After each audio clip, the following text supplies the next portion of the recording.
तो good morning friends. तो discrete random variable का क्वेश्चन है। इसमें उसने बता रखा है कि एक्स एक रैंडम वेरिएबल है और वो वैल्यूज़ दे रहा है 1 2 3 किसी सैम्पल स्पेस में, और रियल वैल्यूज़ लेता है तो 1 2 3 इसकी वैल्यूज़ है। और प्रोबेबिलिटी मास फंक्शन दे रखा है पी एक्स, यानी कि प्रोबेबिलिटी दी है एक्स के करस्पॉन्डिंग 0.3 0.6 और 0.1।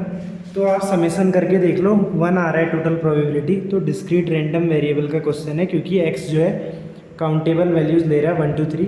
तो बोल रहा है बताओ स्टैंडर्ड डेविएशन क्या होगा। मैंने बताया था स्टैंडर्ड डेविएशन होता है रूट ऑफ वेरिएंस।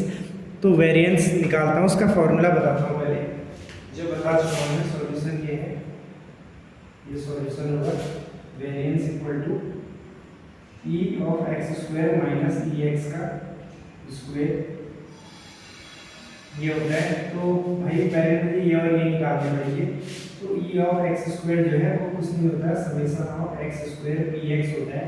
तो आपको करना पड़ेगा यहाँ से एक्स स्क्वायर 1 का स्क्वायर इंटू 0.3 कितना हो गया 1 प्लस 2 का स्क्वायर 4 इंटू 0.6 4 इंटू 0.6 है ना, सीधे लिख रहा हूँ। देखो x square into P x कर रहा हूँ, 2 का स्क्वायर 4 हो गया इंटू 0.6 प्लस 3 का स्क्वायर 9 हो गया इंटू 0.1।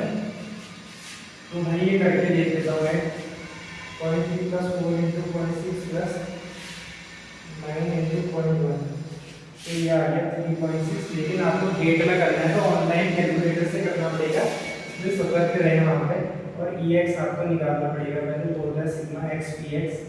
तो भाई वो कितना आ गया 1 into 0.3 plus 2 into 0.6 1.2 plus 3 into 0.1 3 into 0.1 कितना हो गया 0.3। तो भाई आ गया 0.6 और 1.2 यानी कि 1.8। तो ये आ गया आपका वेरिएंस जो आ गया ई एक्स स्क्वायर 3.6 माइनस 1.8 स्क्वायर। ये कितना आ रहा है देखो माइनस 1.8 स्क्वायर, ये आ रहा है 0.36। तो सिग्मा जो होता है स्टैंडर्ड डेविएशन होता है, वो होता है अंडर रूट ऑफ वेरिएंस। तो रूट ऑफ 0.36 कितना आ गया 0.6। तो भाई 0.6 होगा ऑप्शन में डी। तो डी आंसर है इसका। तो समझ गए होगी, इसको ऐसे करना है। फिर से बता देता हूँ, वेरिएंस जो होता है expectation x square minus expectation of x का होल स्क्वायर। तो एक्सपेक्टेशन एक्स स्क्वायर जो होती है डिस्क्रीट के केस में वो होती है summation of X square into P x, यानी कि एक्स का स्क्वायर करके प्रोबेबिलिटी से मल्टीप्लाई करना है सबको और एडिशन कर देना है। जैसे कि 1 स्क्वायर इंटू 0.3 प्लस 2 स्क्वायर 4 हो गया इंटू 0.6 प्लस 3 स्क्वायर, ये जो 3 स्क्वायर है 9 इंटू 0.1, तो ये आ गया 3.6। ऐसे ई एक्स जो है ये एक्सपेक्टेशन या फिर मीन होता है। तो भाई ये मीन होता है सिग्मा एक्स पी एक्स। तो 0.3 into 1 plus 2 into 0.6 plus 3 into 0.1, तो ये आ गया 1.8। तो वहाँ से हमने वेरिएंस निकाला 3.6 माइनस 1.8 स्क्वायर, तो 0.36 आया। और सिग्मा होता है standard deviation root of variance. तो रूट ऑफ वेरिएंस करा तो 0.6 आंसर आ गया। ये जो क्वेश्चन है मैकेनिकल इंजीनियरिंग में आया हुआ है गेट में 2014 में। तो और 2 नंबर का क्वेश्चन है। तो भाई 2 नंबर का क्वेश्चन है, मैकेनिकल में आया था 2014 में डिस्क्रीट रैंडम वेरिएबल से। तो यहाँ से आपको कॉन्सेप्ट क्लियर हो गया होगा। डिस्क्रीट में क्या करना है, आपको प्रोबेबिलिटी मास फंक्शन से मल्टीप्लाई करना होता है।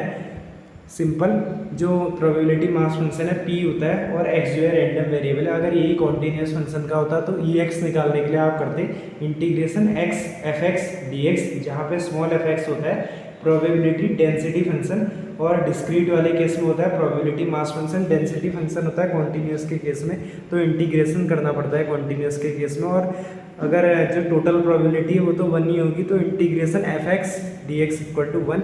तो भाई एफ एक्स जो है प्रोबेबिलिटी डेंसिटी फंक्शन, वो है derivative of probability with x, है ना। D P by D x जो है वो स्मॉल एफ एक्स है। तो integration F X D x जो है टोटल प्रोबेबिलिटी देता है। तो भाई ध्यान रखना, ये वीडियो इंपॉर्टेंट है और क्वेश्चन 2014 में आया है। ME mechanical engineering GATE 2014, ME GATE 2014 में आया था, 2 नंबर का था, 2 मार्क्स का। तो यहाँ से स्टैंडर्ड डेविएशन निकालना था, रूट ऑफ वेरिएंस। तो कई सारे कॉन्सेप्ट क्लियर हो गए होंगे, और अप्लाई कैसे करना है डिस्क्रीट के केस में वो भी आपको समझ आ गया होगा। तो कई बार ही टेबल आपको नहीं बना के देगा, तो बस वो आपको एक एक्स दे देगा रैंडम वेरिएबल डिफाइन करके।